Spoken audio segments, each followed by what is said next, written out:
Okay, हाय everyone. So हमारा next unit third है elastic properties of matter. So इसमें जो डेफिनेशंस आती है सबसे पहले अपन उनके बारे में देख लेते हैं, क्योंकि इसमें थ्योरी बहुत है टॉप चैप्टर के अंदर। वो थ्योरी पे अपन नहीं जाएंगे, जहाँ इंपॉर्टेंट होगा बस वहीं करेंगे। तो एक तो आपके पास इसमें पूछा जाएगा इलास्टिसिटी की डेफिनेशन, ठीक है, प्रत्यास्थता की डेफिनेशन। तो जो यहाँ से लेकर और यहाँ तक आपको करनी है तो वो मैं एक्सप्लेन कर देती हूँ। Elasticity is the property of the solid materials by virtue of which the object regain to their original shape or size or both after the removal of the deforming forces। देखिए, कोई body है, मान लीजिए जैसे rubber की कोई ball है। अगर हम उसे प्रेस करते हैं तो उसका शेप बिगड़ जाता है, लेकिन जैसे ही हम वो फोर्स हटाते हैं वो वापस अपने रबर की ओरिजिनल शेप में अपना जो ओरिजिनल शेप है उसका, जैसे मान लीजिए बॉल के फॉर्म में है वो, तो बॉल के फॉर्म में वो वापस आ जाएगी। तो इसका मतलब हम ये कह सकते हैं कि उसमें इलास्टिसिटी की प्रॉपर्टी है। तो इलास्टिसिटी की प्रॉपर्टी क्या हुई? Elasticity is the property of solid material, यानी कि किन्हीं सॉलिड मटेरियल्स की जो प्रॉपर्टी है इलास्टिसिटी, वो ऐसी प्रॉपर्टी है बाय वर्च्यू ऑफ विच, जिसकी वजह से द ऑब्जेक्ट रीगेन्स, वो जो ऑब्जेक्ट होती है वो वापस पा लेती है their original shape and size, यानी अपना ओरिजिनल शेप और साइज, या फिर बोथ, या फिर दोनों पा लेती है after the removal of the deforming forces, उनके शेप को बिगाड़ने वाले फोर्सेस को हटाने पर। कुल मिला के यही है, आप तो ऐसे समझ लीजिए। अगर आपको एग्जाम में लिख के आना है तो आप अपनी लैंग्वेज में भी लिख सकते हैं, हिंदी मीडियम वाले बच्चे और इंग्लिश मीडियम वाले बच्चे।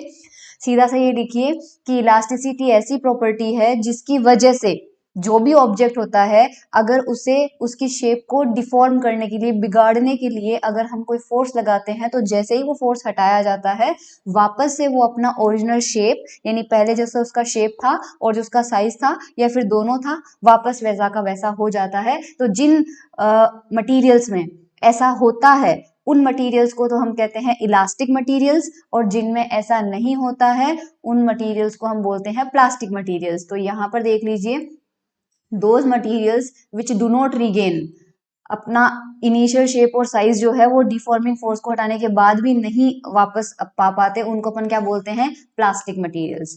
तो ये दोनों डेफिनेशन आपको ध्यान में होनी चाहिए। अब बहुत इंपॉर्टेंट डेफिनेशन आती है स्ट्रेस की, ठीक है। स्ट्रेस आपका होता है प्रतिबल। शायद स्ट्रेस क्या होता है आपका?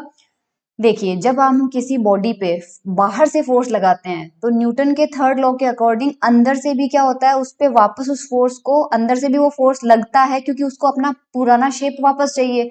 करेक्ट। अगर जैसे रबर की बॉल है, हमने उस पे फोर्स लगाया, तो जैसे ही हमने फोर्स उठा लिया वो वापस अपनी पुरानी शेप में क्यों आया? क्योंकि उस बॉडी के अंदर से इंटरनली उसके ऊपर वापस उतना का उतना ही फोर्स लगा जितना हमने बाहर से लगाया है। तो यहाँ पर देखिए डेफिनेशन में, द इंटरनल रिएक्शन फोर्स, ये रिएक्शन फोर्स है, क्योंकि एक्शन क्या किया, हमने बाहर से फोर्स लगाया, वो एक्शन फोर्स है। बॉडी के अंदर से जो आया वो उसका रिएक्शन फोर्स है। तो internal reaction force generated due to the applied external force, यानी एक्सटर्नल फोर्स जो हमने बाहर से अप्लाई किया है उसकी वजह से जो इंटरनल रिएक्शन फोर्स लगा है ऑन यूनिट एरिया, यानी वो force per unit area of the object is called stress. तो जो स्ट्रेस है इसको हिंदी में कहते हैं प्रतिबल। फॉर्मूला क्या हुआ? Internal reaction force. अब क्योंकि ये पर यूनिट एरिया पे लग रहा है तो डिवाइड किससे करना है अपन को? एरिया ऑफ क्रॉस सेक्शन से करना है। तो स्ट्रेस का फॉर्मूला हो गया, यहाँ पे ये लिखा हुआ है F अपॉन A। तो ये F क्या है? ये इंटरनल फोर्स है पर यूनिट, ये इंटरनल फोर्स है बॉडी पे लगने वाला, और पर यूनिट एरिया की वजह से हमने डिवाइड कर दिया A से। तो इसकी डायमेंशन आपके पास एग्जाम में आएगा, स्ट्रेस की डेफिनेशन बताइए, तो आपको ये 2 लाइनें लिखनी है और ये फॉर्मूला लिखना है, और डायमेंशन आप निकाल ही सकते हैं। अब जो स्ट्रेस होता है वो कितने टाइप का होता है? पहला देखिए, लॉन्गिट्यूडनल स्ट्रेस, ठीक है, ये है अनुदैर्ध्य प्रतिबल। अनुदैर्ध्य प्रतिबल में क्या होगा? सपोज आपके पास यहाँ पे इस तरह से एक रोड है, ठीक है, और आपने उस रोड को डिफॉर्म करने के लिए, उसका शेप बिगाड़ने के लिए आपने, उसकी लेंथ इसी डायरेक्शन में है ना, तो लेंथ की डायरेक्शन में अगर आप फोर्स लगाएंगे तो वो फोर्स क्या होगा? लॉन्गिट्यूडनल स्ट्रेस होगा। तो when stress is applied perpendicular to the cross section का परपेंडिकुलर क्यों बोला? क्योंकि जब लेंथ ऐसी होती है तो जो क्रॉस सेक्शन होता है वो ये वाला एरिया होता है, और इस वाले एरिया के बिल्कुल परपेंडिकुलर, यहाँ पे 90 का एंगल बन गया ना, तो परपेंडिकुलर जो फोर्स लगाया अपन ने, तो when the stress is applied perpendicular to the cross section of the object या फिर अलोंग द लेंथ, जो मैंने पहले ही बताया, या तो लेंथ के अलोंग हो या फिर इस क्रॉस सेक्शन एरिया के परपेंडिकुलर हो, तो जो स्ट्रेस होगा उसे हम क्या कहेंगे, लॉन्गिट्यूशनल स्ट्रेस या फिर अनुदैर्ध्य प्रतिबल। दूसरा अपने पास होता है बल्क और वॉल्यूम स्ट्रेस, यानी कि आयतन प्रतिबल है ये, हिंदी में आप इसकी डेफिनेशन देख लीजिएगा। इस कंडीशन में क्या होता है, the stress is also defined as pressure or volume stress which reduces the volume of the object is called compressive stress and which increases the volume of object called tensile stress। पहले तो ये समझ लिए, आपके पास यहाँ पे एक picture दी हुई है, ठीक है। इस पिक्चर में आपने देख रखे होंगे हर शेप पे, हर एरिया पे परपेंडिकुलर फोर्स लग रहा है। कितने फेसेस हैं यहाँ पे, 6 फेसेस होते हैं। एक मान लीजिए अपने पास क्यूब है, ठीक है, रूम का क्यूब, रूम की जैसा ही शेप है हमारे पास, क्यूब है। हमने सारे फोर्सेस, सारे फेसेस पे, 6 फेसेस हैं, 6 पे हमने परपेंडिकुलर डायरेक्शन में फोर्स लगाया। अब अगर वो फोर्स अंदर की तरफ है तो सब तरफ से बराबर फोर्स लगेगा, तो उसका आकार जो है वो घट जाएगा, मतलब सॉरी आकार वैसा का वैसा ही रहेगा, लेकिन उसका आयतन कम हो जाएगा, क्योंकि अंदर की जगह छोटा हो जाएगा। बड़ा क्यूब था पहले, सब तरह से दबाएंगे तो छोटा क्यूब बन जाएगा, पर आकार वो का वही रहेगा, तो उसका जो वॉल्यूम है वो घट गया है। ऐसी स्थिति में जो स्ट्रेस होगा, आपका ये जो फोर्स पर यूनिट एरिया होगा, इसे हम कहेंगे कंप्रेसिव स्ट्रेस, ठीक है। और अगर बाहर की तरफ खींचते हैं तो उसका आयतन बढ़ जाता है, उसे हम कहेंगे टेंसाइल स्ट्रेस। आप हिंदी मीडियम की बुक में इनके नाम देख लीजिएगा, बाकी डेफिनेशन यही है। तो ये वाला हमारे पास ये जो डायग्राम है, ये बल्क, अभी ये डायग्राम के बारे में बात नहीं करनी है, सिर्फ इसके बारे में बात करनी है आपको। ये हमारा पास क्या है, वॉल्यूम स्ट्रेस हो गया। वॉल्यूम स्ट्रेस वो होगा जो वॉल्यूम घटाएगा या फिर बढ़ाएगा। अब अपने पास तीसरे टाइप का आता है शियरिंग या फिर टेंजेंशियल स्ट्रेस, ठीक है। शियरिंग और टेंजेंशियल स्ट्रेस क्या होता है, when the stress is applied tangentially to the surface of the object keeping opposite surface fixed, then the stress is called shearing stress. इसका मैं बता देती हूँ, ये वाली पिक्चर है। इस वाली पिक्चर में आपको क्या करना है, आप ये समझिए कि जैसे आपने एक कमरे को इमेजिन किया है, फर्श को तो आपने टच नहीं किया है, फर्श पे तो आप बैठे हैं, और छत को खिसका दिया थोड़ा सा आगे अलोंग द सरफेस। अब यहाँ पर देखिए फोर्स जो है, यहाँ पर तो फोर्स क्या लग रहा था, परपेंडिकुलर लग रहा था, अंदर की तरफ या बाहर की तरफ। यहाँ पे टेंजेंट के अकॉर्डिंग है, टेंजेंट का मतलब इस सरफेस के पैरेलल, इधर धक्का दे दो केवल उस छत को। हम टेरेस को धक्का दे रहे हैं, फर्श को यहाँ पे फिक्स रख रहे हैं, ये फिक्स्ड है, तो ये तो फिक्स्ड रहेगा और ये इधर खिसक जाएगा। तो डॉटेड वाली जो लाइन है वो बता रही है कि फोर्स लगाने के बाद ये वाला शेप जो है ऊपर वाला वो आगे खिसक गया, लेकिन नीचे वाली लेंथ वहीं की वहीं रही, क्योंकि नीचे वाले सरफेस को हमने नहीं खिसकाया। तो keeping the lower surface fixed, तो कीपिंग द ऑपोजिट सरफेस, यानी एक सरफेस को फिक्स करके उसके ऑपोजिट वाले सरफेस को स्पर्श रेखीय दिशा में, टेंजेंशियल डायरेक्शन में पुश किया हमने, तो इस बार उसका शेप बिगड़ा है। ध्यान रखिएगा, वॉल्यूम वाले में उसका शेप बिगड़ा नहीं था। अगर वो पहले क्यूब था तो बाद में भी वो छोटा क्यूब हुआ है या फिर बड़ा क्यूब हुआ है, लेकिन टेंजेंशियल स्ट्रेस या फिर शियरिंग स्ट्रेस, इसके अंदर उसका शेप बिगड़ गया है, शेप बिगड़ गया है। ये देखिए इसका शेप बिगड़ गया है, अब ये क्यूब नहीं रहा। ओके, तो ये हमारे पास 3 टाइप के स्ट्रेस हो गए। अब हमारे पास आता है विकृति, स्ट्रेन। ये भी हमारे पास 3 टाइप की होती है, तीनों टाइप के स्ट्रेस के करस्पॉन्डिंग होती है। तो सबसे पहले हम यहाँ पे स्ट्रेन की डेफिनेशन देखते हैं, जैसे कि हमने स्ट्रेस की डेफिनेशन देखी थी। Okay, so when external force is applied, length और वॉल्यूम और शेप, 3 चीजें हो गई। लेंथ कब चेंज होता है आपके पास, लॉन्गिट्यूशनल स्ट्रेस में। वॉल्यूम कब चेंज होता है आपके पास, बल्क या फिर वॉल्यूम स्ट्रेस में। और शेप आपके पास कब चेंज होता है, शियरिंग स्ट्रेस के अंदर। तो आपके पास जब हमने स्ट्रेस लगाया तो ये जो 3 टाइप के हैं, या तो उसका लेंथ चेंज हुआ या वॉल्यूम चेंज हुआ या शेप चेंज हुआ। तीनों ही स्थिति में आपके पास जो ऑब्जेक्ट है वो डिफॉर्म मानी जाएगी, उसका डिफॉर्म हो चुका है, ओरिजिनल उसका जो ओरिजिनल स्टेट थी वो नहीं है। तो the relative change in size और shape or the ratio of the change in size or shape to the initial size or the shape under the action of external deforming force is called strain। समझाती हूँ, language थोड़ी सी critical लग रही होगी। Relative change पूछ रहा है, दो डेफिनेशन है, या तो आप सिर्फ इतना लिख दीजिए relative change in size shape, बस रिलेटिव चेंज इन साइज और shape is called strain, that's it.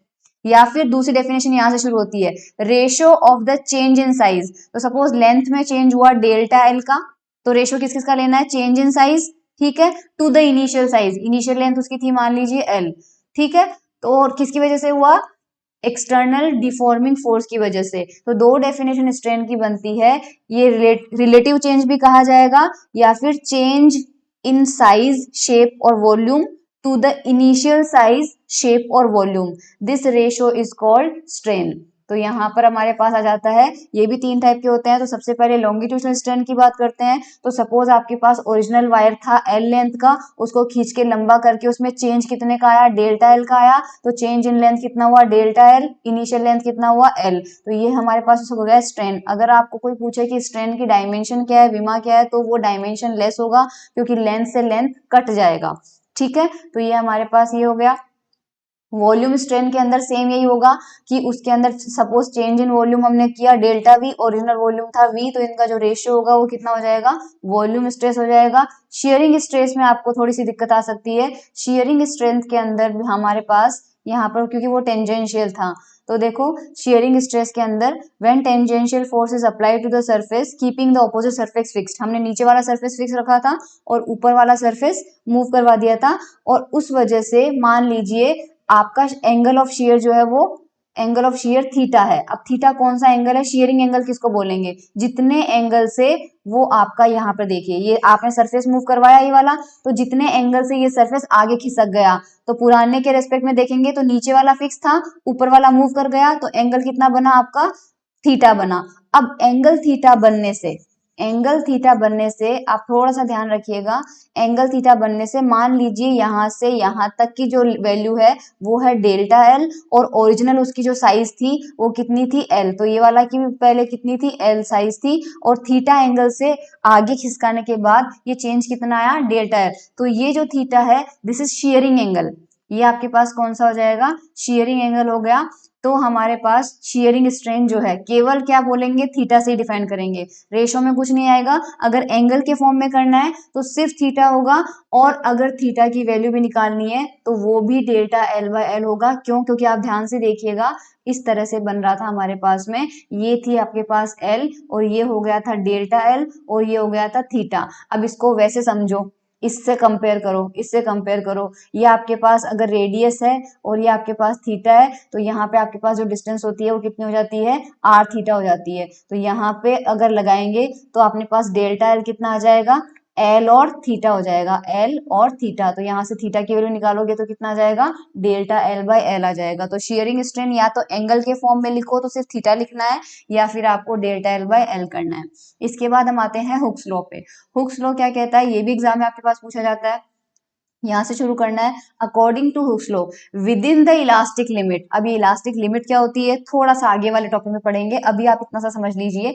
With in the elastic limit जो स्ट्रेस होता है वो डायरेक्टली प्रोपोर्शनल होता है स्ट्रेन के, यानी स्ट्रेस और स्ट्रेन एक दूसरे के प्रोपोर्शनल होते हैं। कुल मिला के सीधी सी बात है, जितना ज्यादा हम फोर्स लगाएंगे उसकी लेंथ, सपोज किसी वायर को खींच रहे हैं तो जितना ज्यादा जोर से खींचेंगे, स्ट्रेस किसका मेजरमेंट कर रहा है, फोर्स का मेजरमेंट कर रहा है, तो जितना ज्यादा फोर्स लगाएंगे उसकी लंबाई उतनी तो बढ़ेगी, और स्ट्रेस जो होता है वो स्ट्रेन के प्रोपोर्शनल होता है। प्रोपोर्शनलिटी साइन को रिमूव करने के लिए हम एक कांस्टेंट लगाते हैं, और वो कांस्टेंट सपोज कर लीजिए कैपिटल ई है, तो यहाँ से ई की वैल्यू निकालेंगे तो कितना आ जाएगा, स्ट्रेस अपॉन स्ट्रेन। ई जो होता है वो एक कांस्टेंट होता है पर्टिकुलर मटेरियल के लिए, और इसी ई को हम क्या बोलेंगे, this is called modulus of elasticity, प्रत्यास्था गुणांक, प्रत्यास्था नियतांक शायद, हाँ प्रत्यास्था नियतांक बोलेंगे इसे। ई कांस्टेंट है तो ये भी ध्यान रखिएगा आपके पास प्रत्यास्था नियतांक पूछा जाएगा। इसके अलावा यहाँ पर फिलहाल कुछ भी याद नहीं रखना है, लेकिन जो इलास्टिक लिमिट है वो क्या है, वो बहुत इंपॉर्टेंट है इलास्टिक लिमिट को समझना, क्योंकि इसी के अंदर जो हुक का नियम है वो वैलिड रहेगा, इसके बाहर हुक का नियम वैलिड नहीं रहेगा। तो ग्राफ से हमको समझना है यहाँ पे। ग्राफ से हमको समझना है। तो यहाँ पे देखिए हमने अभी अभी देखा कि स्ट्रेस और स्ट्रेन एक दूसरे के प्रोपोर्शनल है, तो जैसे जैसे स्ट्रेस बढ़ेगा वैसे वैसे स्ट्रेन भी बढ़ेगा हमारे पास। तो इस ग्राफ के अंदर देख लीजिए कि ये बोल रहा है कि कुछ मतलब हर मटेरियल की अलग इलास्टिक लिमिट होती है। तो जिस लिमिट तक हमारे पास ये कर्व जो आता है लीनियर आता है, मतलब बिल्कुल स्ट्रेट लाइन है। इधर आपके पास स्ट्रेस है मान लीजिए, ओके, और इधर आपके पास स्ट्रेन है। और अगर हम बोल रहे हैं कि एक दूसरे के y प्रोपोर्शनल टू x होता है, तो ग्राफ कैसा बनता है, y is equal to mx बनता है, स्ट्रेट लाइन बनता है जैसी मैंने यहाँ पे बनाई है। तो जब तक आपको बिल्कुल सीधी लाइन मिलती है, जैसे ही ये लाइन जो होती है मुड़ने लग जाती है, तो ये जो पॉइंट होता है वो इलास्टिक लिमिट होती है, क्योंकि इसके बाद कर्व आपका लीनियर नहीं रहा। तो यहाँ पर देखो लिखा जाता है, यहाँ पर डेफिनेशन कैसे देंगे, व्हेन एक्सटर्नल फोर्स और स्ट्रेस इज कंटिन्यूअसली इंक्रीज, यानी जब एक्सटर्नल फोर्स या फिर स्ट्रेस को हम कंटिन्यूअसली बढ़ाते हैं सॉलिड मटेरियल्स पर, तो इनिशियली क्या होता है, strain is directly proportional to stress. Initially जो स्ट्रेन होता है वो स्ट्रेस के डायरेक्टली प्रोपोर्शनल होता है, लेकिन ये up to a certain limit, ये किसी लिमिट तक ही होता है, और वहीं तक कर्व क्या होता है, लीनियर होता है। बियॉन्ड दैट पॉइंट, यानी इसके बाद strain increases more rapidly than the required strain by Hooke's law. ये बाद में समझाऊंगी, यानी इसके बाद आपको बताना है, आप एग्जाम में बस इतना लिखते हैं कि इसके बाद ये दोनों एक दूसरे के डायरेक्टली प्रोपोर्शनल नहीं होते हैं। इस लिमिट को हम कहते हैं इलास्टिक लिमिट। तो इलास्टिक लिमिट अब आपको समझ में आ गया।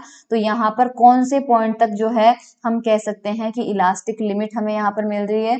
तो यहाँ पर ए पॉइंट जो है, ये देखिए ए पॉइंट तक जो है वो लाइन बिल्कुल हमें क्या मिल रही है, सीधी मिल रही है। तो ए पॉइंट तक हमारा क्या आ गया, यहाँ पे ये रहा लिखा हुआ इलास्टिक लिमिट। अब ए के बाद होता क्या है, अब स्ट्रेस को और बढ़ाते जाओ, यानी अपना फोर्स बढ़ाते जाओ beyond the elastic limit. Elastic limit के बाद भी हमने स्ट्रेस को बढ़ाते रखा, तो क्या होता है, अ स्टेज कम्स, यानी ऐसी स्थिति आती है when the strain begins to increase. Strain जो होता है वो इंक्रीज होना शुरू करता है without increase of the stress. This point is called yield point, इसे हम यील्ड पॉइंट कहते हैं। तो यहाँ पे हमारे पास ये जो पॉइंट होता है, ये कौन सा पॉइंट कहलाता है कि आपने इस शेप के ए पॉइंट के बाद में आपने स्ट्रेस को कंटिन्यू बढ़ाते रखा। कंटिन्यू बढ़ाते बढ़ाते एक टाइम ऐसा आया जब आपने स्ट्रेस को छोड़ दिया, अब आप लगा ही नहीं रहे हो, फिर भी उसमें लंबाई में चेंज आता जा रहा है, यानी स्ट्रेन बढ़ता जा रहा है। तो ये पॉइंट आपका क्या कहलाता है, यील्ड पॉइंट कहलाता है। इसके अलावा beyond this limit the strain curve is no longer linear and the material becomes plastic behaviour. Plastic behaviour का मतलब, अब अगर आपने स्ट्रेस हटा भी लिया तो बॉडी अपना पुराना शेप वापस रीगेन नहीं करेगी। एक आपके पास होता है यहाँ पे, या इलास्टिक लिमिट तो आपके पास ए ही हो गई, ठीक है। और एक अपने पास होता है यहाँ पे, देखो ये आ गई, ये जब बोल रहा है ना बिकम्स प्लास्टिक बिहेवियर, तो ये यहाँ से बी से शुरू होता है ना, बी ए से ही मान लो, ए के बाद से शुरू होके ये पूरा यहाँ तक जा रहा है आपका एफ पॉइंट तक। तो ये एफ पॉइंट तक आपने मान लीजिए यहाँ पे इस बी से डी तक, एक बार देखो बी से डी तक आपने स्ट्रेस को बढ़ाया ही नहीं है, बी से डी तक को स्ट्रेस, बी से डी तक मान लीजिए आपके पास इस तरह से है, तो स्ट्रेस तो ऊपर बढ़ेगा, स्ट्रेस बढ़ ही नहीं रहा है लेकिन स्ट्रेन कंटिन्यू बढ़ रहा है। तो ये प्लास्टिक बिहेवियर, इसकी रेंज कहाँ तक जाएगी, एफ पॉइंट तक। एफ पॉइंट तक प्लास्टिक रेंज जाएगी। एग्जाम में ये सब चीजें आपको नहीं लिखनी है, बस ये हो सकता है यील्ड पॉइंट को समझाइए या अपना इलास्टिक लिमिट को समझाइए। तो दो तीन पॉइंट आपको ये कर्व बहुत याद रखना है, क्योंकि कर्व एग्जाम में ड्रॉ करने आएगा ही आएगा कि इलास्टिक लिमिट का या ब्रेकिंग पॉइंट का कर्व ड्रॉ कीजिए। अब अपने पास लास्ट में बचता है ब्रेकिंग पॉइंट। ब्रेकिंग पॉइंट क्या होता है, they deform do not regain original shape after removal of stress. ये तो हमने देखा प्लास्टिक बिहेवियर में क्या होता है, वापस बिहेवियर नहीं आता है। अब beyond yield point, beyond yield point if stress is further increase a stage comes when the object ultimately break. ये जो एफ है, इसके बाद भी अगर आपने स्ट्रेस को जारी रखा तो वो रबड़ को भी खींचोगे खींचोगे खींचोगे। अगर देखो रबड़ जो है उसको समझिए, आपने थोड़ा सा खींच के छोड़ा वो वापस पुरानी शेप में आ गया, थोड़ा और लंबा खींच के छोड़ा तो वो पुरानी शेप में आ गया, बल बिल्कुल पुरानी शेप में नहीं आया, ठीक है, थोड़ा बहुत उसने प्लास्टिक बिहेवियर दिखाया। बहुत ज्यादा खींच दोगे तो अंत में क्या होगा, वो टूट जाएगा। तो अगर स्ट्रेस को कंटिन्यू रखते हैं तो जो मटेरियल है वो ब्रेक हो जाता है, और इसे हम कहते हैं ब्रेकिंग पॉइंट, ठीक है। ये हमारे पास यहाँ पे इस तरह से इसकी इलास्टिक लिमिट और ब्रेकिंग पॉइंट आ जाता है। तो आपको इतना डिटेल में नहीं लिखना है, आपको बस ये कर्व बताना है और इस कर्व के अंदर जितने पॉइंट डिफाइन किए हुए हैं, इस पॉइंट के अंदर आपको बस ये नोमेनक्लेचर अच्छे से करना है कि आपके पास प्लास्टिक रेंज, एक बार जब समरी बता देती हूँ, ए पॉइंट तक तो स्ट्रेट लाइन बन रहा है, तो ए पॉइंट तक आपकी कौन सी रेंज होगी, इलास्टिक रेंज होगी। ए पॉइंट तक आते आते इलास्टिक लिमिट शुरू हो जाएगी। बी पॉइंट के बाद से लेके एफ पॉइंट तक आपके पास बिहेवियर कैसा रहेगा, प्लास्टिक बिहेवियर रहेगा। ओके, और एफ पॉइंट के बाद आपका ये जो एफ पॉइंट है ये आपका यील्ड पॉइंट हो जाएगा। इसके बाद भी अगर आपने चालू रखा तो मटेरियल टूट जाएगा और आपका क्या आ जाएगा, ब्रेकिंग पॉइंट आ जाएगा। ओके, सो ये था हमारे पास इलास्टिक लिमिट। इलास्टिक हिस्टेरिसिस आपके सिलेबस में नहीं है तो हम नहीं पढ़ेंगे। जो आपके सिलेबस में, मैं बस वही, ये मॉड्यूलस ऑफ इलास्टिसिटी, यस ये बहुत इंपॉर्टेंट है और आपके सिलेबस में भी है। तो ये भी जो है मॉड्यूलस ऑफ इलास्टिसिटी जो है, प्रत्यास्था गुणांक होते हैं, वो 3 टाइप के होते हैं। पहले होता है यंग मॉड्यूलस, यंग प्रत्यास्था गुणांक। ज्यादा थ्योरी में नहीं जाना है, सीधा आपको वो 3 स्ट्रेस याद कीजिए और 3 स्ट्रेन याद कीजिए, मतलब 3 टाइप के स्ट्रेस याद कीजिए और 3 टाइप के स्ट्रेन याद कीजिए। तो with in the elastic limit, आपको सब में यही लगाना है, with in the elastic limit, क्योंकि इस इलास्टिक लिमिट में ही आपका जो स्ट्रेस था वो स्ट्रेन के प्रोपोर्शनल था। तो इलास्टिक लिमिट में द रेशियो ऑफ, हमने देखा था कि स्ट्रेस और स्ट्रेन का जो रेशियो था ये किसके बराबर आ रहा था, ई के बराबर आ रहा था, और ई को हमने क्या बोला था, मॉड्यूलस ऑफ इलास्टिसिटी। तो अगर ये स्ट्रेस लॉन्गिट्यूशनल है, स्ट्रेन लॉन्गिट्यूशनल है, तो ये जो मॉड्यूलस होगा इलास्टिसिटी का, इसका नाम क्या होगा, यंग मॉड्यूलस। तो ratio of longitudinal stress to the longitudinal strain is constant and called Young modulus of elasticity, Young प्रत्यास्था नियतांक। और इसको y से डिनोट करते हैं, क्योंकि अब जो E हमने था वो E तो जनरलाइज कर दिया था हमने इलास्टिसिटी मॉड्यूलस के लिए, पर अब ये E तीन टाइप का होगा।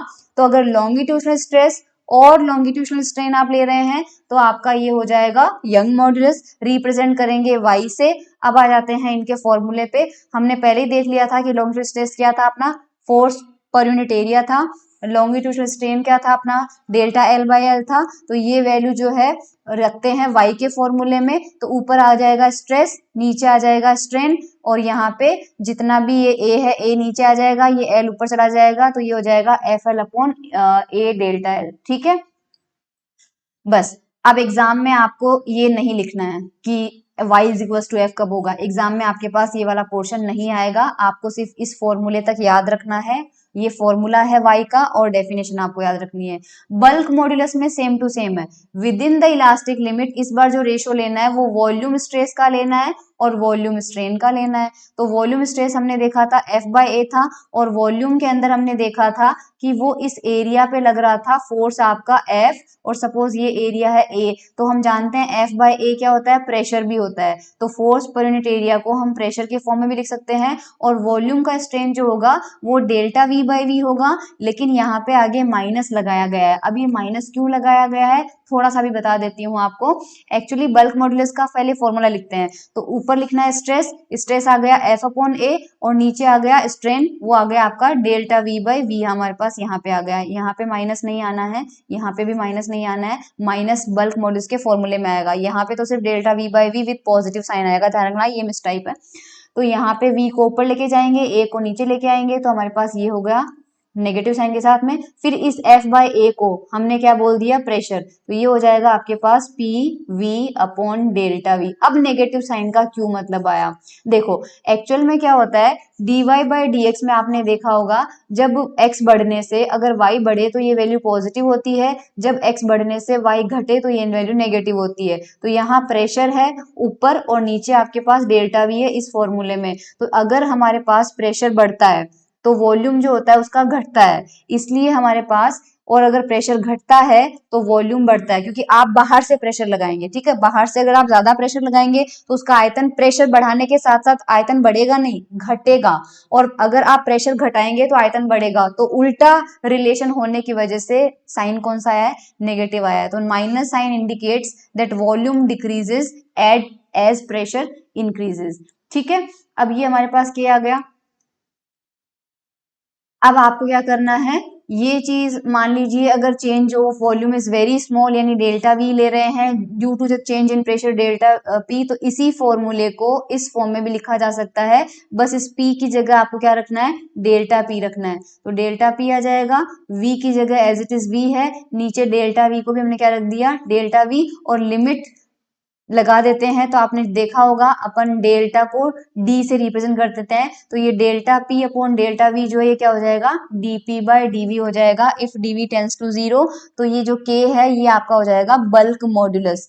एक और टर्म होता है एग्जाम में पूछा जाता है कई बार, कंप्रेसिबिलिटी।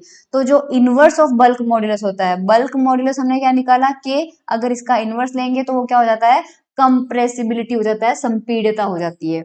ठीक है, तो ये हमारे पास यहाँ पे कंप्रेसिबिलिटी का एक्सप्रेशन आ जाएगा। इसके बाद आपके पास तीसरा आता है मॉड्यूलस ऑफ रिजिडिटी। तीन आ गए, यंग मॉड्यूलस आ गया, और आपके पास आ जाएगा बल्क मॉड्यूलस आ गया, और आपके पास तीसरा आ जाएगा रिजिडिटी मॉड्यूलस, क्योंकि तीसरे टाइप का स्ट्रेस और तीसरे टाइप का स्ट्रेन बचा है। हमने शेयरिंग स्ट्रेस की बात पहले ही कर ली थी, थीटा था और फॉर्मूला आया था delta L upon A. Within the elastic limit, the ratio of shearing stress to the corresponding shearing stress is called modulus of rigidity, और इसको रिप्रेजेंट करते हैं ईटा से। तो बात वही है, स्ट्रेस तो अभी भी फोर्स पर यूनिट एरिया होगा और स्ट्रेन क्या होगा, थीटा होगा। थीटा के एक्सप्रेशन को हम लिख सकते हैं डेल्टा एल बाय एल। तो आपके पास फॉर्मूला ये आ जाएगा। ओके ये तीन टाइप के हमारे पास इलास्टिसिटी मॉड्यूलस हो गए, डेफिनेशन में बता दिया, इनके टाइप्स बता दिए। अब एक नई चीज आती है आपके पास, पाइसन रेशो। पाइसन रेशो आपके पास क्या होता है ये देखिए। सपोज यहाँ पे आपने एक सिलेंड्रिकल वायर लिया है, उसको थोड़ा सा जूम करके बनाया।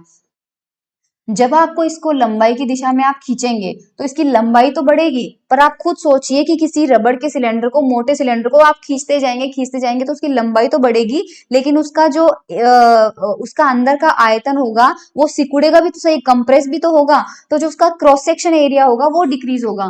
तो ये देखिए ओरिजिनली उसका क्रॉस सेक्शन एरिया इतना था, उसका डायामीटर मान लीजिए कितना था, डी था। तो जैसे जैसे उसकी लंबाई बढ़ेगी उसका व्यास घटता जाएगा, क्योंकि आप खींचते जा रहे हो, तो लंबाई के लिए मटेरियल भी तो चाहिए। तो मटेरियल कहाँ से आ रहा है, वो डायामीटर सिकुड़ रहा है, इसलिए उसकी लंबाई बढ़ रही है। किसी भी चीज को खींचेंगे तो वो ट्रांसवर्स डायरेक्शन में यानी अनुप्रस्थ डायरेक्शन में यानी लंबवत डायरेक्शन में घटेगा और लंबाई की दिशा में बढ़ेगा।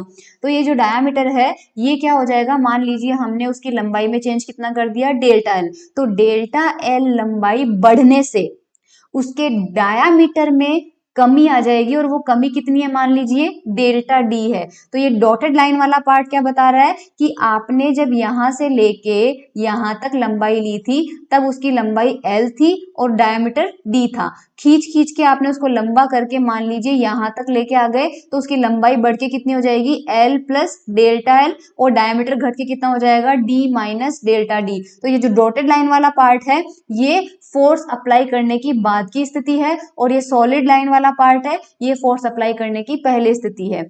तो हमारे पास यहाँ पे दो तरह के स्ट्रेन आ जाते हैं। एक तो लॉन्गिट्यूडनल स्ट्रेन तो आएगा ही आएगा, लंबाई की दिशा में परिवर्तन हो रहा है। लॉन्गिट्यूडनल स्ट्रेन की तो बात हमने अभी थोड़ी देर पहले कर ली थी।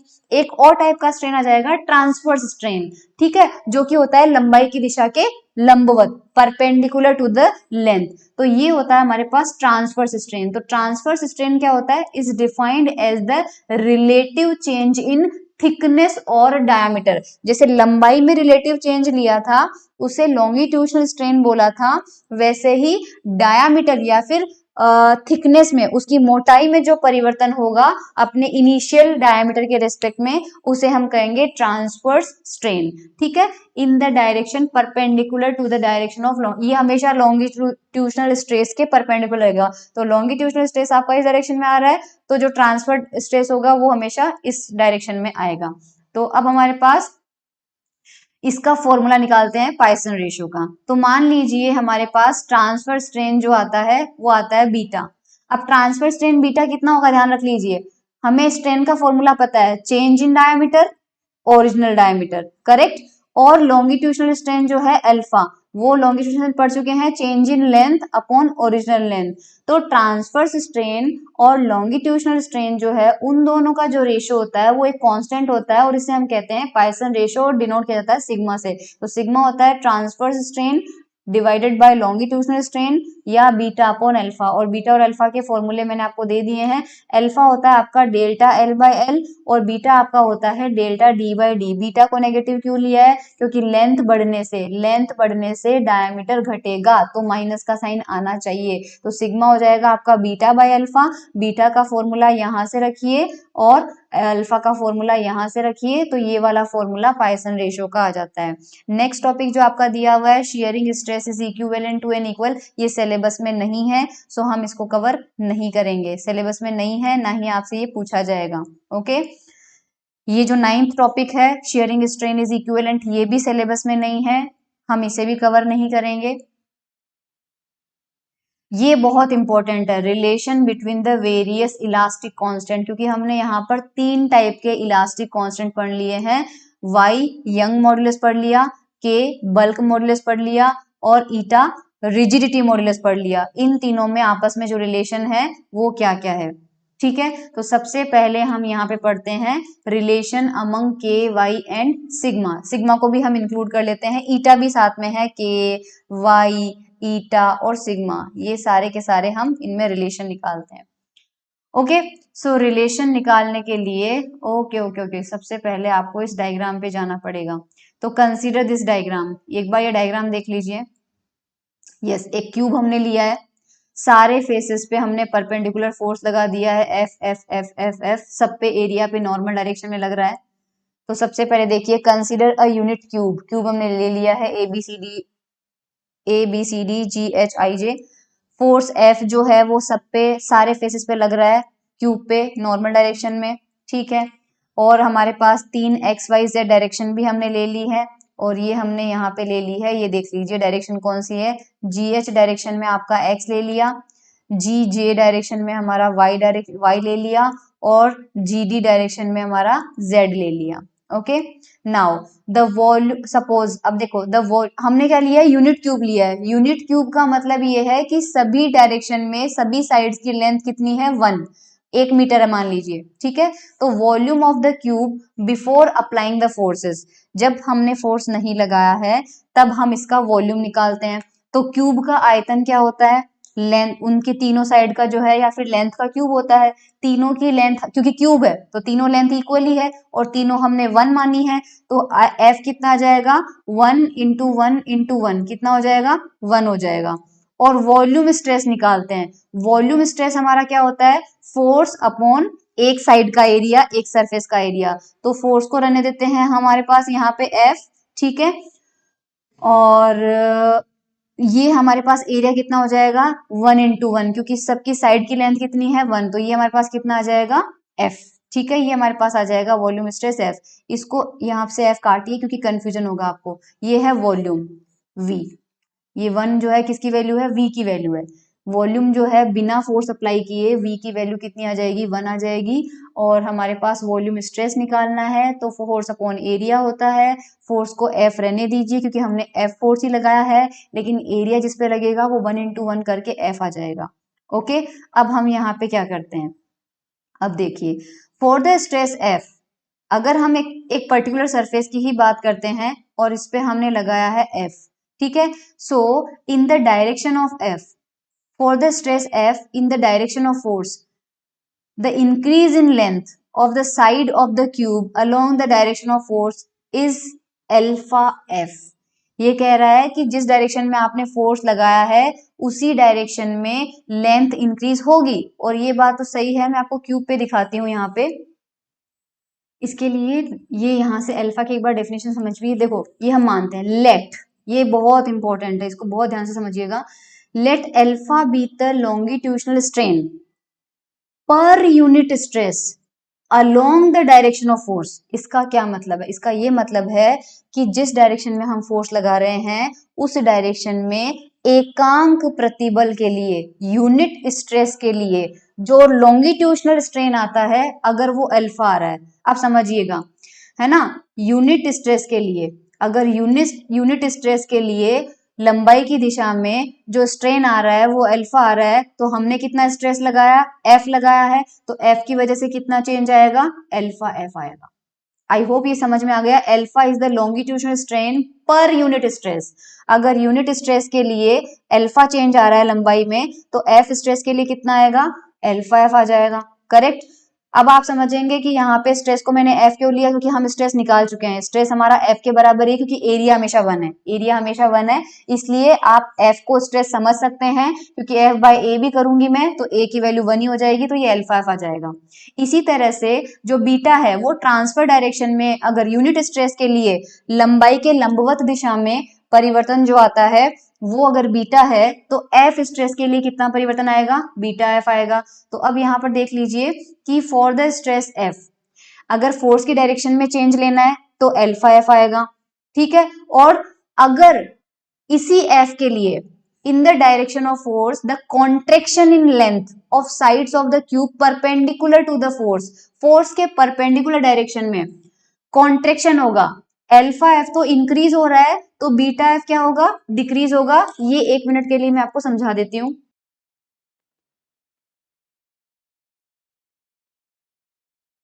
ये देखिए, ये कहना चाह रहा है कि हमारे पास अगर इस तरह से क्यूब था, ठीक है, अगर हमने इस डायरेक्शन में इसको खींचा, तो इस डायरेक्शन में तो इसमें लेंथ में इंक्रीज हो जाएगा, कितना हो जाएगा, अल्फा एफ। लेकिन इसके परपेंडिकुलर दो डायरेक्शन में हो जाएगा, इस डायरेक्शन में भी हो जाएगा, और हमेशा एक फेस के, क्योंकि हमारे पास 3 डायरेक्शन है, देखो एक्स वाई और जेड, ऐसे समझिए। अगर हमने एक्स डायरेक्शन में फोर्स लगाया, तो वाई डायरेक्शन का जो फेस है इसमें तो लंबाई में इंक्रीमेंट होगा, और वो इंक्रीमेंट कितना होगा, अल्फा एफ का। लेकिन इसके परपेंडिकुलर 2 डायरेक्शन है, एक तो वाई डायरेक्शन में हो जाएगा, इधर भी कितना हो जाएगा, बीटा एफ, और जेड डायरेक्शन में भी कितना हो जाएगा, बीटा एफ। लेकिन ये क्या हो जाएगा, कॉन्ट्रेक्शन हो जाएगा, क्योंकि अभी अभी अपन ने देखा था पॉइसन रेशियो के अंदर कि लंबाई की दिशा में हमारे पास इंक्रीमेंट अल्फा होता है, तो उसके परपेंडिकुलर डायरेक्शन में कॉन्ट्रेक्शन होता है, और वो कितना होता है, हमारे पास बीटा होता है।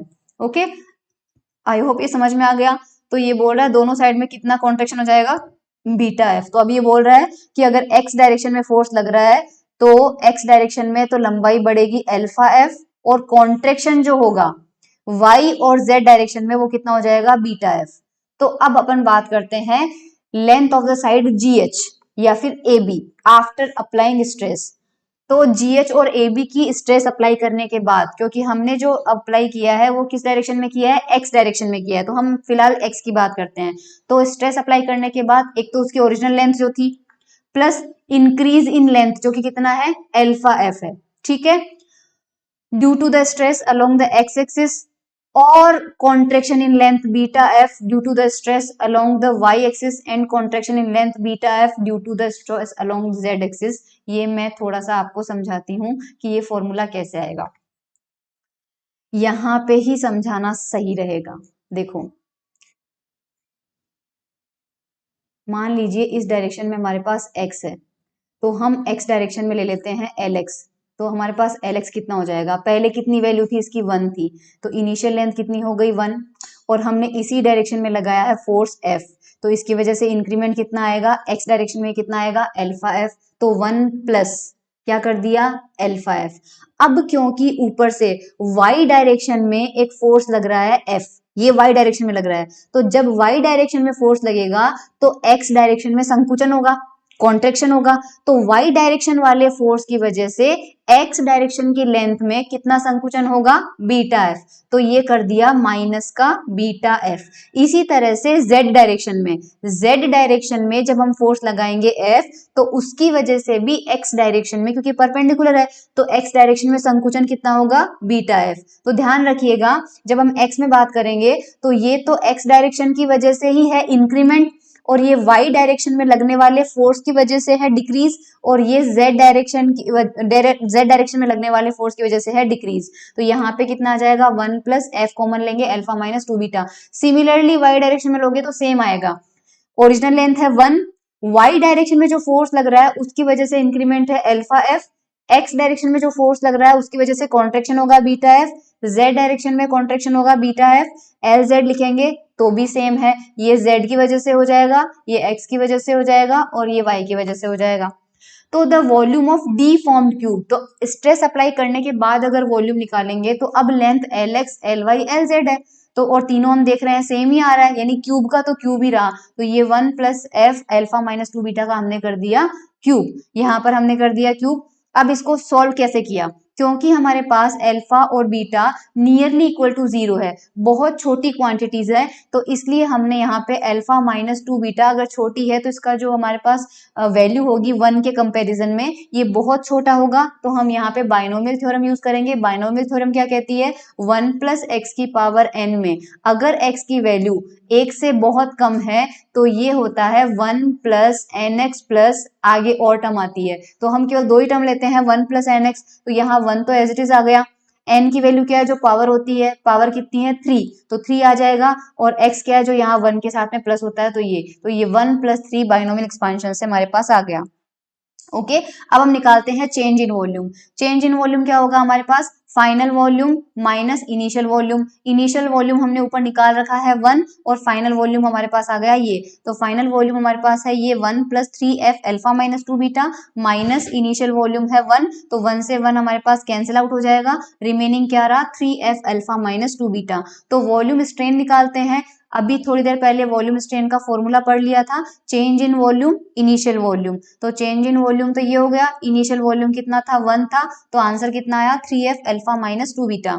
बल्क मॉडुलस की बात होती है, तो बल्क मॉडुलस हमारे पास कितना था, volume stress upon volume strain.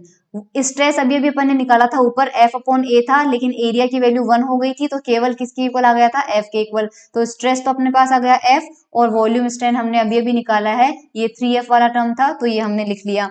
तो K की वैल्यू क्या हो जाएगी, यहाँ F से F कैंसिल आउट हो जाएगा, K की वैल्यू आ गई हमारे पास ये, ठीक है, K की वैल्यू आ गई हमारे पास ये। ऊपर और नीचे दोनों डायरेक्शन में, ऊपर और नीचे मतलब न्यूमरेटर और डिनोमिनेटर में अगर हम अल्फा से डिवाइड करते हैं तो यहाँ तो आ जाएगा 1 बाय अल्फा ऊपर, तो नीचे हमारे पास आ जाएगा 3 बाय अल्फा, करोगे उस अल्फा को अंदर भेजोगे तो ये जो अल्फा है alpha by alpha minus 2 beta upon alpha, तो इसको सॉल्व करोगे तो ये आ जाएगा 1 upon alpha 3 1 minus 2 beta by alpha, ठीक है, तो ये हमारे पास आ चुका है। अब हम लिखते हैं, ये तो हमने निकाल लिया K की वैल्यू, अब हम निकालते हैं Y की वैल्यू। Y कितना था, लॉन्गिट्यूशनल स्ट्रेस और लॉन्गिट्यूशनल स्ट्रेन, तो हमने देख लिया कि अल्फा जो है it is longitudinal strain per unit longitudinal stress, यानी कि जो अल्फा है वो हमने देख लिया, ये लॉन्गिट्यूशनल स्ट्रेन होगा किसके लिए, एकांक स्ट्रेस के लिए। एकांक स्ट्रेस का मतलब है स्ट्रेस को कितना रखना है, 1 रखना है, तो अगर स्ट्रेस को हम 1 रखते हैं उस कंडीशन में स्ट्रेन कितना लेना है, अल्फा लेना है, क्योंकि हमने अल्फा की डेफिनेशन मानी थी, alpha is the longitudinal strain per unit longitudinal stress. Alpha जो है एकांक स्ट्रेस के लिए स्ट्रेन को डिफाइन करेगा, तो जैसे ही स्ट्रेस की वैल्यू एकांक रख दोगे स्ट्रेन को क्या मानना पड़ेगा, अल्फा, तो y की वैल्यू आ जाएगी 1 बाय अल्फा, k की वैल्यू हमने अभी भी निकाल ली रखी है, पाइसन रेशो हमारा कितना होता है, बीटा बाय अल्फा, ठीक है, पाइसन रेशो हमारा कितना होता है, बीटा बाय अल्फा, तो हम यहाँ पर वैल्यू पुट करते हैं k की वैल्यू हमारे पास कितनी आई थी, k हमारे पास लास्ट में आया था यहाँ से देखिए k हमारे पास आया था 1 upon alpha divided by 3 1 minus 2 beta upon alpha. अब 1 बाय अल्फा की जगह तो रख दो y, अभी अभी देखा था 1 बाय अल्फा की जगह तो आ गया y, तो ये रहा y, 3 एज इट इज है, 1 एज इट इज है, 2 एज इट इज है, ये यहाँ पर क्या है beta by alpha, beta by alpha कितना होता है, पाइसन रेशो सिग्मा के बराबर होता है, तो ये हमारे पास k का फॉर्मूला आ गया। तो ये जो रिलेशन है क्रॉस मल्टीप्लीकेशन से या फिर यहाँ से y की वैल्यू निकालेंगे तो y की वैल्यू कितनी आ गई, ये आ गई, तो ये वाला एक्सप्रेशन भी और ये वाला एक्सप्रेशन भी आपको याद रखना है, क्योंकि ये किस किस के बीच में रिलेशन है, k y और सिग्मा। एग्जाम में आपके पास आ सकता है के वाई और सिग्मा में रिलेशन डिराइव कीजिए, तो जो अभी रिलेशन हमने किया था वो हमें यहाँ पे डिराइव करना है, ठीक है। नेक्स्ट हमारे पास आता है ईटा वाई और सिग्मा में रिलेशन। एन वाई और सिग्मा में रिलेशन निकालने के लिए ये सब फिलहाल नहीं करते हैं, बस आप ये डायग्राम देख लीजिए, ये वाला एक फेस बनाया अपन ने, नीचे वाले फेस को फिक्स कर दिया है और ऊपर अपन ने यहाँ पर फोर्स लगाया है एफ, तो ऊपर वाला सरफेस जो है वो ए वाला पॉइंट था वो शिफ्ट होके कहाँ पे आ गया, ए प्राइम पे आ गया, और दोनों के बीच की डिस्टेंस कितनी है, डेल्टा एल, शेयरिंग स्ट्रेस में पड़ा था। बी जो है शिफ्ट होके कहाँ पे आ गया, बी प्राइम पे आ गया, और वही डिस्टेंस कितनी ट्रेवल की है, डेल्टा एल। यहाँ पे भी एंगल मान लीजिए बन रहा है, इस भी एंगल को अपन थीटा बोलेंगे, this is theta and this is theta, तो ये एंगल हमारे पास कितना बन रहा है, थीटा बन रहा है। पहले डायगोनल जो विकर्ण था AC, यहाँ पे दिख रहा होगा AC विकर्ण था और DB विकर्ण था। अब फोर्स अप्लाई करने के बाद या स्ट्रेस अप्लाई करने के बाद ये DB जो है वो कहाँ पे पहुंच गया, डॉटेड लाइन से देखो DB प्राइम पे पहुंच गया। तो बाकी की ज्योमेट्री बाद में पढ़ेंगे। सबसे पहले तो यहाँ देखिए कि अगर alpha and beta are the longitudinal and transfer strain per unit stress, then the increase in length of dB due to the longitudinal stress along dB is equals to dB t alpha। अब थोड़ा सा मैं समझाती हूँ आपको यहाँ पे कि हमने ये देखा था कि हमारा जो शेयरिंग स्ट्रेन होता है, शेयरिंग स्ट्रेन तो कितना होता है, सिंपली थीटा होता है, इसको थीटा ही समझना, और इसको डेल्टा एल बाय एल भी हम पढ़ चुके हैं, बीच का आपा ध्यान मत दीजिए। सपोज शियरिंग स्ट्रेस को हम टी से डिनोट करते हैं, तो शियरिंग स्ट्रेस का फॉर्मूला क्या होता है, फेस अपॉन एरिया होता है। ध्यान रखिए इससे प्रीवियस केस में हमने जो क्यूब लिया था वो यूनिट लेंथ का क्यूब लिया था, इस बार हम यूनिट लेंथ नहीं ले रहे हैं, एल ले रहे हैं। तो फोर्स और किस एरिया पे लग रहा है, जिस भी एरिया पे लग रहा होगा, इधर भी एल है इधर भी एल है, तो फोर्स यहाँ लग रहा है तो इस एरिया को लेना पड़ेगा, और ये एरिया कितना हो जाएगा, एल स्क्वायर हो जाएगा। रिजिडिटी मॉड्यूलस जो होता है वो क्या होता है, स्ट्रेस अपॉन स्ट्रेन होता है। स्ट्रेस क्या मान रहे हो आप, टी यहाँ से, और स्ट्रेन कितना हमारे पास, थीटा हमारे पास यहाँ पे आ जाएगा। ठीक है, ये हमारे पास कितना आ जाएगा, थीटा आ जाएगा। अब समझना यहाँ पे ये लेंथ कैसे आया, कि लॉन्गिट्यूशनल स्ट्रेस की वजह से हमारे पास कितना लेंथ इंक्रीज हुआ। तो यहाँ पे आप ध्यान से देखिए, एक चीज समझाती हूँ आपको, सिर्फ 2 डायमेंशन में। ये हमारा स्क्वायर था, ठीक है, जब हमने इधर फोर्स लगाया, इधर फोर्स लगाया तो सपोज ये वाला फेस यहाँ पर चला गया, ये वाला फेस यहाँ पे चला गया, ठीक है, तो हमारे पास ये हो गया। अब पहला जो डायगोनल था डीबी, ये है डीबी, इस डीबी की लेंथ में इंक्रीमेंट हुआ है, क्यों, क्योंकि अब डीबी कहाँ पहुंच गया, ये देखिए डीबी यहाँ पर पहुंच गया। तो आप कॉमन सेंस से देख सकते हैं कि डीबी प्राइम जो है वो डीबी से ज्यादा बड़ा है, तो लेंथ बड़ी है इधर की, तो और वो लॉन्गिट्यूशनल डायरेक्शन में, तो लॉन्गिट्यूशनल डायरेक्शन में हमारे पास स्ट्रेन कौन सा होता है, अल्फा। पिछली बार हमने ये लिखा था कि अल्फा जो है वो लॉन्गिट्यूशनल स्ट्रेन है, किसके लिए, फॉर यूनिट स्ट्रेस के लिए, यूनिट स्ट्रेस के लिए। इस बार हमने स्ट्रेस कितना लिया है, अब यहाँ पर मैं यही कहना चाहती हूँ कि अगर यूनिट स्ट्रेस के लिए, यूनिट स्ट्रेस के लिए उसी डायरेक्शन में change in length, change in length अगर अल्फा आ रहा है, तो टी स्ट्रेस के लिए, टी स्ट्रेस के लिए कितना आ जाएगा, टी अल्फा आ जाएगा, करेक्ट। लेकिन इससे प्रीवियस केस में हमने लेंथ को क्या माना था, 1 था, तो ये सारा तामझाम जो हो रहा था वो किसके लिए हो रहा था, यूनिट लेंथ के लिए हो रहा था, यूनिट लेंथ के ऊपर हो रहा था, क्योंकि किस लंबाई में परिवर्तन देख रहे थे आप, L इज इक्वल टू 1 लंबाई में परिवर्तन देख रहे थे, तो 1 प्लस कर रहे थे। इस बार L इक्वल टू 1 नहीं लिया है, तो जो भी लेंथ है, तो यूनिट लेंथ के लिए अगर परिवर्तन टी अल्फा हो रहा है, तो डीबी लेंथ के अंदर परिवर्तन कितना हो जाएगा, dB into T alpha. I hope ये अपन को समझ में आ चुका है। आप वीडियो बैक करके देख लीजिएगा, क्योंकि मैं दोबारा एक्सप्लेन नहीं करूंगी। डीबी लेंथ में लॉन्गिट्यूशनल डायरेक्शन में, यानी लंबाई की दिशा में जो परिवर्तन होगा, इंक्रीमेंट होगा, वो कितना होगा, डीबी टी अल्फा होगा। अब साथ ही साथ में इसमें एक और कारण की वजह से लंबाई में बढ़ोतरी होगी, ये इंक्रीमेंट हुआ है, ये बड़ा है, ठीक है, और ये किस वजह से बढ़ा है, लॉन्गिट्यूशनल स्ट्रेस की वजह से बढ़ा है। ट्रांसवर्स स्ट्रेस जो होगा उसकी वजह से भी लंबाई बढ़ेगी, और वो क्यों बढ़ेगी, थोड़ा सा मैं बता देती हूँ वापस क्लियर पिक्चर बना के। इस बार ये हमारे पास था स्क्वायर, ठीक है, हमने फोर्स लगाया, उसकी वजह से ये शिफ्ट यहाँ पे हो गया, ठीक है, और यहाँ पे जो हमने फोर्स लगा उसी फोर्स की वजह से ये यहाँ पे चला गया। तो आपके पास ए और सी, ये डायगोनल पहले यहाँ पर था, ये डायगोनल पहले यहाँ पर था, अब ये डायगोनल यहाँ पे आ गया, तो आप खुद देखिए, ये सी प्राइम है, मान लीजिए ये सी प्राइम है हमारे पास, मान लीजिए, तो जो AC विकर्ण है वो छोटा हो गया, ठीक है, वो छोटा हो गया, वो छोटा होके क्या बन गया, AC प्राइम बन गया। तो नया वाला जो AC प्राइम है वो पुराने वाले से छोटा हो गया। अगर वो छोटा होगा, और इसको एक पाइप की तरह मानती हूँ, ये पाइप है, अगर मैं इस पाइप को खींचती हूँ तो इधर की जो मोटाई होगी वो कम होगी, लेकिन अगर इस पाइप को हम दबाते हैं इस पाइप को दबाएंगे तो इसकी जो मोटाई होगी वो बढ़ेगी ना। अगर आप इसको इधर से खींचेंगे तो ये पतला होगा, लेकिन अगर आप इसकी लंबाई को घटाएंगे तो ये मोटा होगा ना। तो अगर ये एसी डायरेक्शन वाला जो विकर्ण था, इसकी मोटाई, क्योंकि आपने इसकी लंबाई कम कर दी, ये देखो इसकी लंबाई घट गई, अब लंबाई कितनी हो गई, एसी प्राइम हो गई। अगर इसकी लंबाई घट गई है तो इसकी मोटाई बढ़ जाएगी, और इसकी जो मोटाई है वो किस दिशा में है, वो आपके ओरिजिनल डायरेक्शन में है। कौन सी डायरेक्शन में है, डीबी विकर्ण की दिशा में। यानी कि डीबी की दिशा में दो तरह से इंक्रीमेंट होगा, एक तो खुद की लंबाई बढ़ने से और एक एसी विकर्ण की लंबाई घटने से। लेकिन खुद की लंबाई बढ़ने से तो अल्फा रिप्रेजेंट करेगा और एसी की लंबाई घटने से बीटा रिप्रेजेंट करेगा, क्योंकि आपका ये जो है यहाँ पे जब इसको फोर्स लगाएंगे इसकी लंबाई घटेगी यहाँ पे, तो ये लंबाई की दिशा में, लंबाई के लंबवत दिशा में, लंबाई के लंबवत दिशा में जो रिप्रेजेंट करता है स्ट्रेन वो कौन सा होता है, बीटा होता है। पर दोनों बढ़ेंगे। सो आई होप ये आपको समझ में आ रहा होगा कि हमने जो फोर्स लगाया है डीबी की दिशा में फोर्स लग रहा है और डीबी की दिशा में ही लंबाई बढ़ रही है, तो उसे अल्फा से रिप्रेजेंट कर दिया।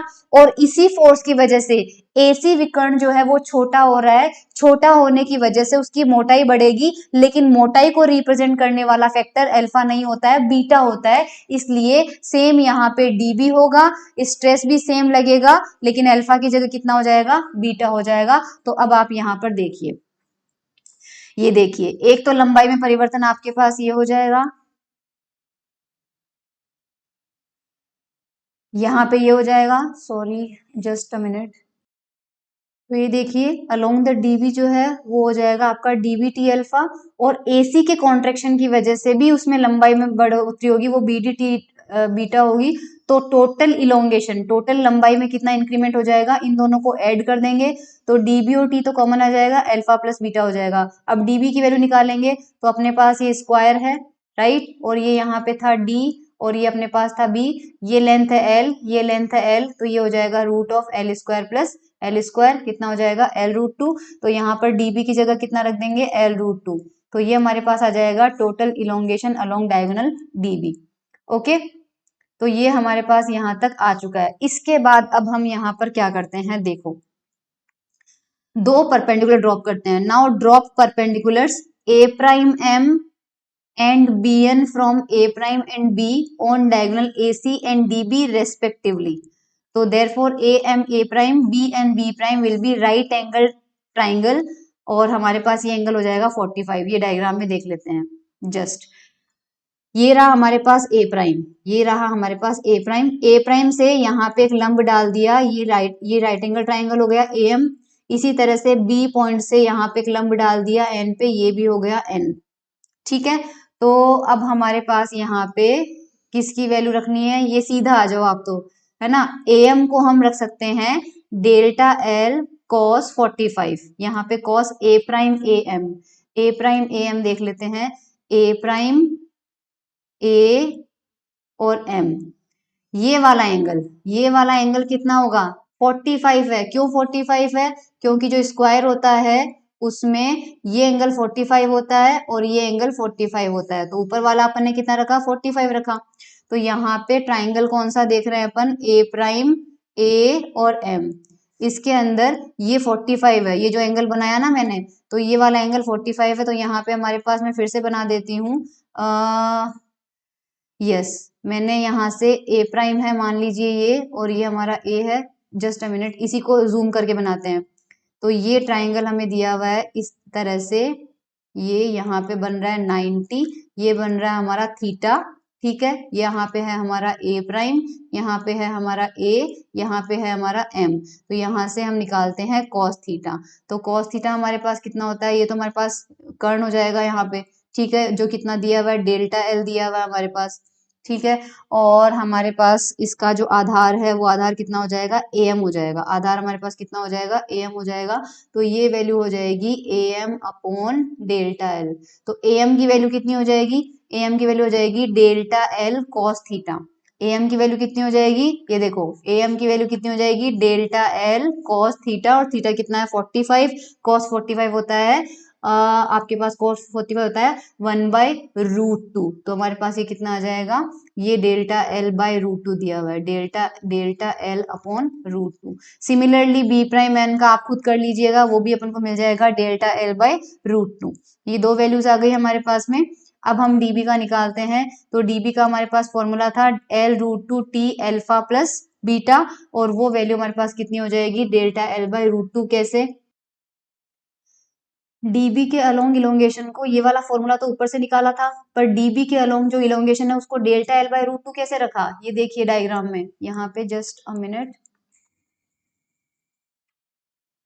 हाँ, ये था ओरिजिनल डीबी, करेक्ट। और यहां से नया वाला कितना हो जाएगा, डीबी प्राइम। और यहां से अगर आपने परपेंडिकुलर डाल दिया, तो जैसे ही परपेंडिकुलर डाल दिया, आपके पास डीबी, ये डीबी और ये डीएन तो बराबर हो गए, ये एन कैसे बराबर हो गए, दो इस तरह से है, यहाँ पे आपने इस तरह से परपेंडिकुलर काट दिया, तो ये वाली लेंथ और ये वाली लेंथ तो बराबर हो गई। तो इस वाली लेंथ के अलावा, यानी इस वाली लेंथ को सपोज ये हमारे पास लेंथ है A1 और ये हमारे पास है A2, तो A1 और A2 में एक्स्ट्रा पार्ट कितना हुआ, एक्स्ट्रा पार्ट सिर्फ इतना ही तो हुआ, और एक्स्ट्रा पार्ट यहाँ से इस पिक्चर से दिख रहा होगा आपको, एक्स्ट्रा पार्ट कितना है, B'(n), एक्स्ट्रा पार्ट कितना है, B'(n). तो डीबी में जो एक्चुअल इलोंगेशन डायग्राम से देखने को मिल रहा है, वो लंबाई कितनी बड़ी है, सिर्फ इतनी लंबाई बड़ी है, ये वाली B'(n) बड़ी है, अदरवाइज ये वाली और ये वाली तो सेम हो गई। तो B'(n) की जो वैल्यू है वो हमने अभी भी निकाली है, डेल्टा L/√2। तो डीबी में डायग्राम से जो इलोंगेशन आ रहा है वो किसके बराबर आ रहा है, डेल्टा L/√2, और फॉर्मूले से कितना आ रहा है, L√2 T alpha plus beta. बस अब कुछ नहीं करना है, मैथ्स करना है। इस फॉर्मूले से हमें क्या करना है, जो जो टर्म्स कैंसिल आउट हो रहे हैं उनको कैंसिल आउट करना है। तो इन दोनों फॉर्मूले को थोड़ा सा सॉल्व करना है। ओके, तो यहाँ से t को एज इट इज रहने देते हैं, l को एज इट इज रहने देते हैं। तो TL तो एज इट इज है, ये वाला जो डेल्टा L है इसको नीचे लेके आ जाते हैं, तो ये नीचे आ गया, और यहाँ पर जो अल्फा प्लस बीटा है उसको इधर ले जाते हैं, तो ये हमारे पास हो गया, और इधर भी √2 है, इधर भी √2 है, इस √2 को नीचे लेके आएंगे तो 2 हो जाएगा। तो हमें ये वाला फॉर्मूला यहाँ पे मिल चुका है। ओके, अब हम यहाँ पे थोड़ा सा क्या करते हैं, ये देखिए लेफ्ट हैंड साइड में हमें क्या मिल रहा है, TL अपॉन इस L को अगर मैं नीचे लेके आऊं तो यहाँ पे हो जाएगा T डेल्टा L/L, और ऊपर अभी भी शेयरिंग स्ट्रेन में बताया था कि डेल्टा L/L जो होता है वो किसके इक्वल होता है, थीटा के इक्वल होता है। और जस्ट अभी वीडियो बैक करके देखना, T/थीटा को हमने क्या माना था, ईटा माना था, करेक्ट। तो यहाँ से ईटा इज इक्वल टू कितना आ रहा है, T अपॉन थीटा, हमारे पास ये चीज आ रही है। तो ये जो वैल्यू है ईटा, इसको हम क्या रख सकते हैं, यहाँ पे रख सकते हैं। कैसे रख सकते हैं,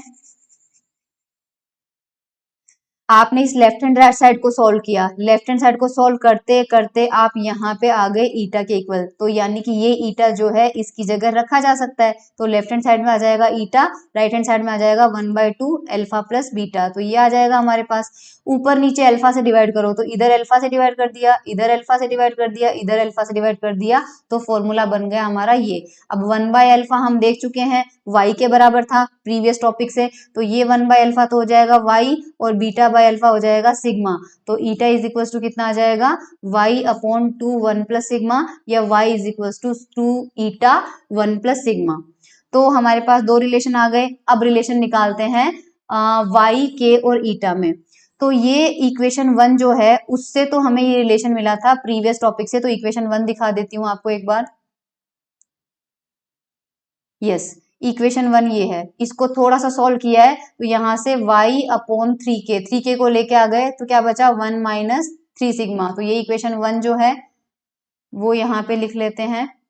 यस, ये रहा इक्वेशन 1। और इक्वेशन 2 अभी निकाला है, इक्वेशन 2 में 2 को अंदर, इस ईटा को नीचे लेके आ जाइए, इस ईटा को y के नीचे लेके आ जाइए, तो y upon eta is equal to, और 2 को अंदर ले जाइए, 2 प्लस 2 सिग्मा। तो इक्वेशन 2 को मॉडिफाई करके ये इक्वेशन मिल जाएगा। अब इन दोनों इक्वेशन को अपन सॉल्व करते हैं। इन दोनों इक्वेशन को सॉल्व करने के लिए अपन को क्या करना है, कुछ नहीं, सिग्मा को एलिमिनेट करना है। सिग्मा को एलिमिनेट करने से क्या करना है, एडिंग बोथ इक्वेशन, दोनों को ऐड कर दोगे तो माइनस का 2 सिग्मा और प्लस का 2 सिग्मा कैंसिल आउट हो जाएगा, 1 प्लस 2 कितना हो जाएगा, 3 हो जाएगा, और इधर y/3k और y/ईटा, तो y/3k और y/ईटा हो जाएगा, y कॉमन आ जाएगा तो 1/3k प्लस 1/ईटा आ जाएगा, एलसीएम लेके सॉल्व करेंगे तो ये आ जाएगा, और हमारे पास इधर 3 है और इधर y है, तो y की वैल्यू निकालेंगे तो ये सारा पार्ट इधर आ जाएगा और आपके पास क्रॉस मल्टीप्लीकेशन से y के और ईटा में रिलेशन मिल जाएगा। अब k, ईटा और सिग्मा है, तो अगेन वही इक्वेशन 1 और 2 लेते हैं। इक्वेशन 1 हमारे पास ये थी, इक्वेशन 2 हमारे पास ये थी, ठीक है। मतलब इक्वेशन 1 से भी y की वैल्यू निकाल ली थी और इक्वेशन 2 से भी y की वैल्यू निकाल लेती थी। तो इक्वेशन 2 से ये देखो इक्वेशन 2 में y है और इक्वेशन 1 हमारे पास ये थी, ये बता दिया था मैंने आपको, ये इक्वेशन 1 थी। तो यहाँ से y की वैल्यू निकालेंगे तो 3k 1 माइनस 2 सिग्मा, और इक्वेशन 2 जो है इससे तो y क्लियरली ऊपर मेंशन ही है यहाँ पे 2 ईटा 1 प्लस सिग्मा, तो दोनों y की वैल्यूज हैं, दोनों ही y की वैल्यूज हैं, तो इक्वेट कर देंगे। इधर का लेफ्ट हैंड साइड और इधर का लेफ्ट हैंड साइड इक्वल है, तो दोनों राइट हैंड साइड को भी इक्वल कर देंगे। ये इक्वल कर दिया, इसको अंदर मल्टीप्लाई कर दो, इसको भी अंदर मल्टीप्लाई कर दो, तो ये वाली वैल्यू आ जाएगी। ओके, सिग्मा वाले टर्म को एक साइड ले लो, तो सिग्मा वाले टर्म को उधर भेज दो, 6 को इधर भेज दो, तो ये प्लस का 6k सिग्मा हो जाएगा, और फिर इन दोनों में से सिग्मा कॉमन आ जाएगा, बचेगा 2n प्लस 6k, और ईटा और k वाले टर्म को एक साइड ले लो, यहाँ से सिग्मा की वैल्यू निकाल लो, तो ये हमारे पास k, ईटा और सिग्मा में रिलेशन हो गया। इसके बाद हमारे पास आता है लिमिटिंग, ये बहुत इंपॉर्टेंट है, पॉइसन रेशियो की लिमिटिंग वैल्यू क्या होगी। अभी अभी अपन ने देखा y का फॉर्मूला इक्वेशन 1 से और इक्वेशन 2 से ये आ रहा था, और इन दोनों को हमने बराबर कर दिया, इन दोनों को अपन बराबर कर दिया। k और ईटा हमेशा पॉजिटिव क्वांटिटीज होती है, ये आपको ध्यान रखना है, k हमेशा पॉजिटिव होगा और ईटा भी हमेशा पॉजिटिव होगा। तो k और ईटा पॉजिटिव होने से सिग्मा जो है वो पॉजिटिव भी हो सकता है और नेगेटिव भी हो सकता है। कैसे, दोनों कंडीशन ही देख लेते हैं। अगर सिग्मा हमारे पास पॉजिटिव लेते हैं, मान लीजिए सिग्मा हमारे पास पॉजिटिव लेते हैं, तो सिग्मा पॉजिटिव लेने से क्या होगा, तो इस रिलेशन को ध्यान से देखिए। सिग्मा अगर अपन ने पॉजिटिव ले लिया तो राइट हैंड साइड देखिए एक बार, राइट हैंड साइड में कितना है, 2 ईटा 1 प्लस सिग्मा। ईटा पहले से पॉजिटिव है, 2 पॉजिटिव है, 1 पॉजिटिव है, और सिग्मा भी अगर अपन पॉजिटिव ले लेंगे तो राइट हैंड साइड क्या हो जाएगा, ग्रेटर देन 0 हो जाएगा। इसका मतलब जो लेफ्ट हैंड साइड है उसको एज इट इज रहने देते हैं, और 1 माइनस 2 सिग्मा, और राइट हैंड साइड क्या है, पॉजिटिव नंबर है, पॉजिटिव नंबर है तो इसको क्या बोलेंगे, ये भी नंबर क्या हो जाएगा, 0 से बड़ा हो जाएगा। तो यहाँ से हमें मिल जाएगा 3k को उधर भेज देते हैं, 0/3k क्या हो जाएगा, 0 हो जाएगा, तो 1 माइनस 2 सिग्मा ग्रेटर देन 0 हो जाएगा। ये लो 1 माइनस 2 सिग्मा ग्रेटर देन 0 हो जाएगा, ठीक है। तो 2 सिग्मा को उधर भेज देते हैं, तो 1 ग्रेटर देन 2 सिग्मा हो जाएगा, या 1/2 ग्रेटर देन सिग्मा हो जाएगा, या इसको उल्टा लिखूं तो सिग्मा लेस देन 1/2। तो सिग्मा की वैल्यू जो है वो हमेशा 1/2 से कम होती है, ये एग्जाम में पूछा जा सकता है प्रूव करने को, तो ये डेरिवेशन पूरा करना है। सेकेंड केस में अगर सिग्मा नेगेटिव क्वांटिटी है तो both side of above equation will be positive provided 1 plus sigma greater than 0 और सिग्मा ग्रेटर देन -1। ये कैसे आया, अगर नेगेटिव है सिग्मा, सिग्मा अगर नेगेटिव है तो वापस यहीं पे आ जाओ। सिग्मा अगर आपका नेगेटिव है तो इस बार लेफ्ट हैंड साइड को ध्यान से देखो, सिग्मा अगर नेगेटिव है तो 3 पॉजिटिव हो जाएगा, k पॉजिटिव हो जाएगा, 1 पॉजिटिव हो जाएगा, और क्योंकि सिग्मा नेगेटिव क्वांटिटी है और एक नेगेटिव ऑलरेडी है तो ये नेगेटिव और ये नेगेटिव मिलके क्या हो जाएगा, प्लस, तो ये क्वांटिटी हमेशा क्या रहेगी, पॉजिटिव क्वांटिटी रहेगी। तो इस वजह से राइट हैंड साइड को हम क्या लिखेंगे, 2 ईटा 1 प्लस सिग्मा, क्योंकि लेफ्ट हैंड साइड क्या है, 0 से बड़ा है और इक्वल करना है राइट हैंड साइड के, तो राइट हैंड साइड को लिखेंगे तो ये क्वांटिटी किससे बड़ी हो जाएगी, 0 से बड़ी हो जाएगी, क्योंकि LHS आपका क्या है, 0 से बड़ा है। अब यहाँ पे 2 ईटा को भेज देंगे उधर, तो 1 प्लस सिग्मा जो है ग्रेटर देन 0 हो जाएगा, या सिग्मा ग्रेटर देन, और 1 उधर जाएगा तो क्या हो जाएगा, -1, तो सिग्मा -1 से बड़ा हो जाएगा, तो सिग्मा जो है -1 से बड़ा हो जाएगा। तो सिग्मा पे दो कंडीशन लग गई कि सिग्मा जो है -1 से तो बड़ा होगा और सिग्मा जो है 1/2 से छोटा होगा। तो सिग्मा की वैल्यू किस किस के बीच में आ गई, 1/2 और -1 के बीच में आ गई, और एक्सपेरिमेंटली जो सिग्मा होता है वो 0.2 से 0, तो यहाँ से हमें पता चल गया कि सिग्मा नेगेटिव भी हो सकता है और सिग्मा पॉजिटिव भी हो सकता है, लेकिन उसकी वैल्यू नेगेटिव पॉजिटिव में भी एक रेंज फिक्स हो गई, और वो रेंज सारे मटीरियल्स के लिए -1 से 1/2 आता है। एग्जाम में यही पूछा जाता है कि प्रूफ कीजिए कि सिग्मा की वैल्यू -1 से 1/2 की वैल्यू होती है, या फिर limiting values of Poisson ratio जो है वो उसको एक्सप्लेन कीजिए, तो ये इतना हो जाएगा, ठीक है। तो ये था हमारा पॉइसन रेशियो की लिमिटिंग वैल्यूज।